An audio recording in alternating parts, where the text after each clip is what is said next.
ओम शांति। आज प्यारे मीठे भगवान की मीठी मुरली मंथन की डेट है 25 मई 2021। तो मीठे मीठे बाबा अपने बच्चों से कह रहे हैं, इस ड्रामा के अंदर विनाश की भारी नोंद है। तुम्हें विनाश के पहले कर्मातीत बनना है। भगवान कह रहे हैं कि इस ड्रामा में विनाश भी भरा हुआ है, मतलब परिवर्तन भी है। तो उसके पहले तुम्हें कर्मातीत हो जाना है, मतलब अपने पुरुषार्थ में 100% पक्का हो जाना है, हर प्रभाव से परे। क्योंकि तुम बच्चे मेरे सर के ताज हो, मेरे राइट हैंड हो, खुदाई खिदमतगार हो, मेरी उम्मीद के सितारे हो। भगवान हमसे इतनी उम्मीद लगा रखी है ना, क्योंकि भगवान आए ही हैं नई सतयुगी दुनिया स्थापन करने ना, तो पुरानी दुनिया तो बदलनी ही है। प्रश्न, पिता के किन शब्दों की कशिश सम्मुख में बहुत होती है? उत्तर, बाबा जब कहते हैं तुम मेरे बच्चे हो, तो इन बच्चों को इन शब्दों की कशिश बहुत होती है। सम्मुख सुनने से बड़ा अच्छा लगता है। भगवान जब कहते हैं ना कि बच्चे तुम मेरे बच्चे हो, तो यह सुनकर बच्चों को बहुत अच्छा लगता है कि भगवान के हम बच्चे हैं। मधुबन सब बच्चों को आकर्षित करता है, क्योंकि यहाँ है ईश्वरीय परिवार, यहाँ ब्राह्मणों का संगठन है। ब्राह्मण आपस में ज्ञान की ही लेन देन करते हैं। भगवान कह रहे हैं कि ब्राह्मण बच्चे आपस में ज्ञान की लेन देन करते हैं। यहाँ ब्राह्मणों का संगठन है। और मधुबन सबको आकर्षित करता है, क्योंकि वह तीर्थों में महान तीर्थ है, क्योंकि भगवान यहाँ ही आते हैं और मुरली चलाते हैं। गीत है, हमारे तीर्थ न्यारे हैं। आबू तीर्थ सबसे न्यारा है, क्योंकि और तीर्थों में हम पत्थर की मूर्तियाँ, फोटो, मतलब ईश्वर का यादगार देखने जाते हैं, ईश्वर के बच्चों का यादगार, देवी देवताओं की मूर्ति देखने जाते हैं। लेकिन आबू में स्वयं परमपिता परमात्मा डायरेक्ट आते हैं। ओम शांति। बच्चे जानते हैं कि हम अविनाशी यात्रा अर्थात रूहानी यात्रा पर जा रहे हैं, जिस यात्रा से हम लौटकर मृत्यु लोक में नहीं आएंगे। मनुष्य तो यह बात जानते ही नहीं कि ऐसी यात्रा भी कोई होती है जहाँ से कभी लौटकर आना न पड़े। तुम लक्की स्टार्स को अभी पता पड़ा है, यह पक्का याद करना है। हम आत्माएं पार्ट बजाती हैं। उस नाटक में ऐसा नहीं कहेंगे कि आत्मा ने यह वस्त्र पहनकर पार्ट बजाया, अब घर जाते हैं। वो तो अपने को शरीर ही समझते हैं। यहाँ तुम बच्चों को ज्ञान है कि हम आत्माएं हैं, यह शरीर रूपी कपड़ा छोड़ फिर दूसरा जाकर लेंगे। भगवान जब कहते हैं कि हम एक्टर्स हैं, मतलब ड्रामा में पार्ट प्ले कर रहे हैं। दुनिया में भी जो लौकिक स्टेज पर ड्रामा होता है, उसमें वहाँ पे उसका कॉस्ट्यूम मिलता है, जो हमें रोल मिलता है ना, उसका कपड़ा पहनते हैं। फिर वापस जाने समय वो कपड़ा खोल करके जाते हैं, कॉस्ट्यूम खोल बदल लेते हैं ना, अपने घर का कपड़ा जो पहन कर आते हैं वो पहनते हैं। लेकिन ये आत्मा आत्मा जो शरीर धारण की है, ये भी तो जब वो घर जाएगी ना, तो इसको उतार कर जाएगी ना, शरीर छोड़ कर जाना होता है दूसरा जन्म लेने के लिए। फिर आगे बाबा कह रहे हैं कि तुम बच्चों को यहाँ ज्ञान है कि यह हमारे जन्मों के पुराने कपड़े हैं, इसे छोड़कर हमें नई दुनिया में नया कपड़ा लेना है। ये लक्ष्मी नारायण के नए कपड़े होते हैं ना, तुम्हारी ही राजधानी के हैं। तुम भी जाए ऐसे नए दैवी कपड़े पहनोगे। भगवान कह रहे हैं जैसे लक्ष्मी नारायण के कपड़े नए हैं ना, तो तुम भी जब उस दुनिया में जाओगे तो तुम्हें भी नए कपड़े मिलेंगे। यहाँ तो कहते हैं कि मुझ निर्गुण हारे में कोई गुण नहीं। बाबा ही फिर ऐसा गुणवान बनाते हैं। बाबा कहते हैं मेरा भी पार्ट है, आकर फिर तुमको मैं वाइसलेस बनाता हूँ। यहाँ यह है जीवन बंद धाम रावण राज, मतलब इस मृत्यु लोक को बाबा कह रहे कि जीवन बंद धाम है। यहाँ हर एक का जीवन बंध चुका है रावण के पंजों में। और फिर ये तुम्हारी बुद्धि में है कि हम पतित से पावन, फिर पावन से पतित कैसे बनते हैं। तुम बच्चे जानते हो कलयुग है अंधियारा, रावण राज का अब अंत है, राम राज की अब आदि होनी है। भगवान ने साफ साफ बता दिया कि रावण राज का अंत होने वाला है और राम राज की आदि शुरू होने वाली है। अभी तो है संगम, इस संगम पर मुझे आना पड़ता है। तुम बच्चों को ज्ञान सुनाए। कितने ढेर बच्चे हैं जो काम चिता पर बैठकर जल गए हैं। परमपिता परमात्मा आते ही हैं पुरानी दुनिया का को परिवर्तित कराने। हाँ, ताकि जो काम चिता पर बैठ के जले ना, वो सब ज्ञान चिता में बैठ अपने आप को उद्धार करे। तो यह रहस्य है, ज्ञान से हम सबका उद्धार होता है। फिर बाबा कह रहे कि देवताओं की राजधानी, नई राजधानी स्थापन होती है जिसे शिवालय कहते हैं। अभी तुम समझ गए हो कि लक्ष्मी नारायण बरोबर स्वर्ग के मालिक थे, पूज्य थे, अब फिर पूज्य बन रहे हैं।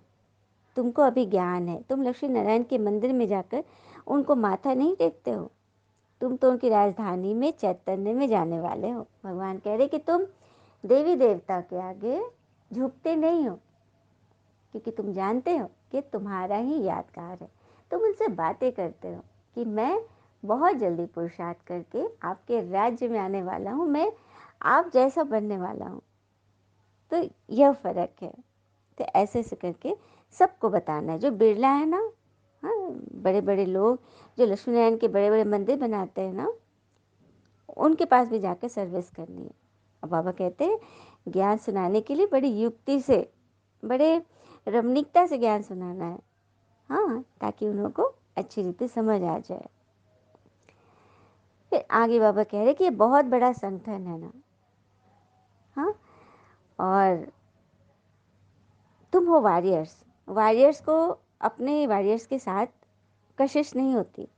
तुम्हारा कुटुंब है, बुद्धि में यही रहता है कि जो कोई मिले उनको पिता का परिचय दे, भगवान को याद करे। बाबा कह रहे कि आप सभी योद्धा हो। युद्ध के मैदान में जो योद्धा होते हैं उनको एक दूसरे की तरफ ध्यान नहीं रहता, उनका ध्यान बस सिर्फ रहता है दुश्मन की फौज पर, कि किस तरह से उनका सफाया करना है। तो आप सभी योद्धा, और आपका ध्यान कहाँ है, किस तरह से हमें भगवान का परिचय देना है सबको, कि सभी ईश्वर को याद करें। हाँ, मतलब कैसे हम एक दूसरे का कल्याण करें, हमेशा मन इसी में लगा रहे सबके कल्याण के लिए। एक बार की बात है, एक घोड़े वाला था, उसके पास 2 घोड़े थे। उन 2 घोड़ों से उनको बहुत प्यार था, लेकिन इधर वो कुछ उदास रह रहा था, क्योंकि उसका दूसरा घोड़ा जो था ना, उसको किसी तरह से चोट लग गई थी और उसकी आंखें खराब हो गई थी, उसको दिखाई नहीं देता था। लेकिन था वो बहुत प्यारा, घोड़े वाला उनको बहुत प्यार करता था। और ये दोनों घोड़े एक साथ बाहर जाते थे और अपना काम धाम जो करके आ जाते थे। लेकिन जो जिनको आखिर से दिखाई नहीं देता तो घोड़े को ना, तो कभी कभी जंगल में साथ जाता था घोड़े उसके साथ, जिसको आंखें थी। दोनों में बहुत दोस्ती भी थी, लेकिन वो भटक जाता था।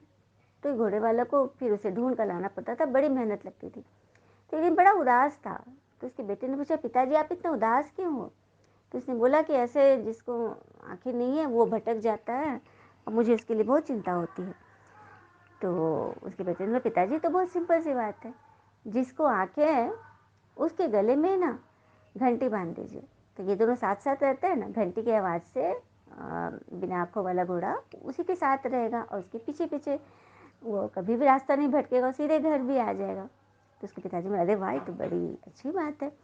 उसने ऐसा ही किया और सच में उस दिन के बाद बिना आँखों वाला घोड़ा कभी भी नहीं भटका, उसको अब सही रास्ता पता चल गया। तो देखा,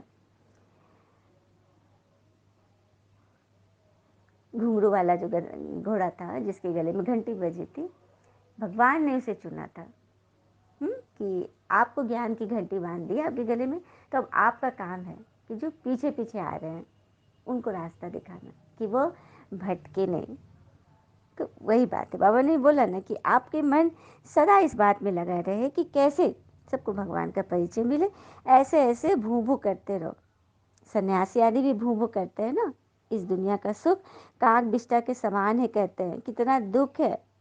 तो वे तो है हठ योगी निवृत्त मार्ग वाले, उनका धर्म ही अलग है। मतलब सन्यासी लोग कह देते कि सुख तो यहाँ काग बिष्टा के समान है, क्योंकि उनको सुख का पता ही नहीं, आत्मा का पता नहीं। ये बाबा कह रहे हैं ना कि सबको बताओ, कि सुख कहाँ है, सुखदाता आ गए हैं। फिर आगे बोलते, बाबा मुझे याद करो तो तुम्हारे विकर्म विनाश हो। अच्छा, मीठे मीठे बच्चों प्रति भगवान की नमस्ते। हम बच्चों को भी प्यारे शिव पिता को नमस्ते। और बाबा दिल से सभी आत्माओं की तरफ से आपको very very very good morning.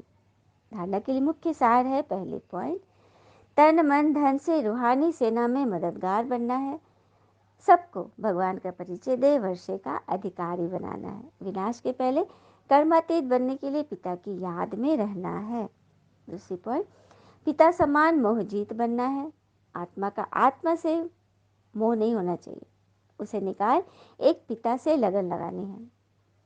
आत्मा का आत्मा से मोह नहीं, बाबा ने बोला कि आप वॉरियर्स हो, आपका ध्यान सदैव सर्विस पर है, दुश्मन की सेना पर है, माया पर है, खुद पर नहीं, आपस में नहीं। ब्राह्मण आपस में ज्ञान के लेन देन करें, मोह में नहीं पड़े, इससे बचना है, क्योंकि यहाँ पर माया छिपी बैठी है। ये बाबा ने वरदान दिया। निराकारी स्थिति के अभ्यास द्वारा मैंपन को समाप्त करने वाले निरहंकारी भव। निराकारी स्थिति के अभ्यास द्वारा मैंपन को समाप्त करने वाले निरहंकारी भव। तो वर्तमान समय सबसे महीन और सुंदर धागा यह मैंपन है। यह मैं शब्द ही देह अभिमान से पार ले जाने वाला भी है और देह अभिमान में लाने वाला भी है। तो मैंपन दो तरह की होती है, एक मैं है कि मैं आत्मा हूँ, और एक मैं है कि मैं फलाना हूँ, मैं इंजीनियर हूँ, मैं डॉक्टर हूँ, मैं फलाना हूँ, मैं ये हूँ, मैं वो हूँ। तो एक मैं तो हमें देह अभिमानी बनाने वाला है, और एक है देह अभिमान में लाने वाला है। तो मैंपन उल्टे रूप में आता है, वो पिता का प्यारा बनने के बजाय कोई ना कोई आत्मा के नाम मान शान का प्यारा बना देता है। तो जो मैंपन है कि मैं ये हूँ, मैं वो हूँ, वो भगवान का प्यारा बनाने के बजाय किसी आत्मा के नाम मान शान में हम फंस जाते हैं, उसका प्यारा बन जाते, उसके मोह में पड़ जाते। इस बंधन से मुक्त बनने के लिए निरंतर निराकारी स्थिति में स्थित होकर साकार में आओ। इस अभ्यास को नेचुरल नेचर बना दो तो निरंकारी बन जाएंगे। अब कोई आत्मा इस बात में फंसी हुई है किसी आत्मा के मोह में, तो इस बंधन से मुक्त होने के लिए वो सदा निराकारी स्थिति का अभ्यास करे और अपने इस अभ्यास को नेचुरल नेचर बना ले तो निरंकारी बन जाएंगे।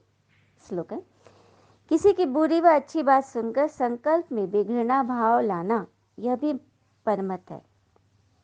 किसी के बारे में कुछ वैर सुन लिया तो उसकी बातों की चर्चा करना, उसके प्रभाव में आना, संकल्प में भी उसके प्रति घृणा भाव आना, ईर्ष्या आना, नफरत आना, यह भी परमत है, क्योंकि हमने स्वदर्शन नहीं किया, हमने परदर्शन कर लिया।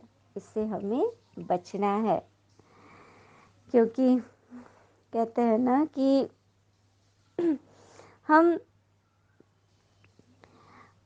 भगवान हमें इतना नीचा भी मत रखे कि मैं आवाज़ देता रहूं और भगवान सुन न सके। मतलब हम इतने नीचे भी नहीं गिर जाए कि हमारी आवाज़ ईश्वर तक पहुंचे ही नहीं, और इतना ऊंचा भी नहीं उठ जाए कि ईश्वर हमें आवाज़ देते रहे और हम सुन ना पाए। तो क्या करना है, बैलेंस में रहना है, बीच में रहना है, न अधिक ऊंचा न अधिक नीचा। अच्छा, ओम शांति। शुक्रिया मीठे बाबा, वो बाबा के प्यारे प्यारे बच्चे। थैंक यू बाबा, ऑल इज़ वेल ऑलवेज। ओम शांति।